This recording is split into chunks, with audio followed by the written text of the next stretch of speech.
T'as des bitcoins, toi? Ah non, moi je préfère les Ethers. Les équerres? Bah les Ethers, c'est une autre monnaie cryptée. De toute façon, moi ce qui compte, c'est que ce soit dans la blockchain. La quoi? Bah la blockchain, c'est là que je réduis tout ce que je veux protéger. Hein.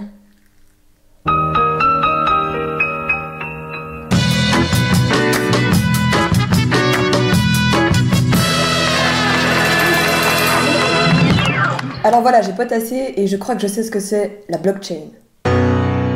Imaginons que j'ai un immense trésor que je dois absolument protéger à tout jamais qui comporte énormément de documents et de données. Au lieu de tout foutre dans un coffre et de l'enterrer au fond du jardin, je peux le mettre dans Une blockchain.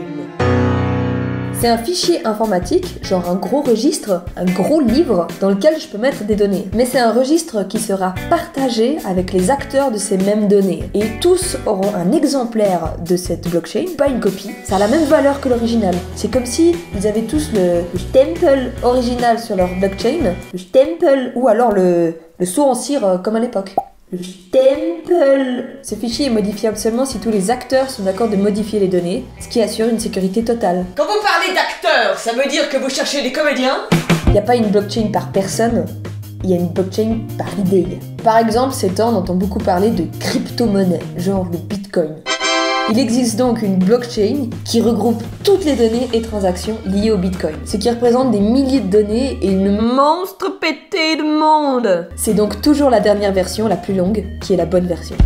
Pour accéder à la blockchain, il faut deux codes. Un public, comme un numéro de compte, ou comme le lieu dans lequel se trouve le trésor. Le trésor se trouve près de la fontaine. Et un code secret, une sorte de mot de passe, comme une formule magique que tu es la seule à connaître pour que la fontaine sépare ses eaux et révèle le trésor. Mais bon, ces codes sont si longs qu'on peut pas les apprendre par cœur. Mot de passe. 45 86 004 un chat 444 milliards visons 4 700. Et si tu perds les mots de passe, tu pourras plus y accéder. Et les secrets resteront enfouis à tout jamais.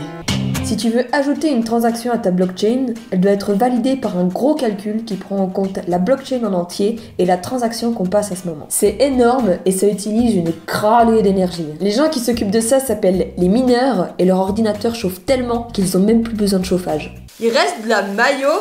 Ce système est très sûr et très fiable et va probablement remplacer beaucoup de métiers qui étaient auparavant garants de cette confiance. Comme les notaires, les banquiers, les banques centrales, les États... Les druides. Alors les plus terribles secrets ou trésors peuvent être maintenant bien gardés, mieux que dans des donjons avec des dragons. Bon, c'est un peu moins glamour parce que c'est sur un ordinateur, mais au moins tout est plus sécurisé. Ville sorcière, livre-moi ta blockchain ou je m'en vais toxir.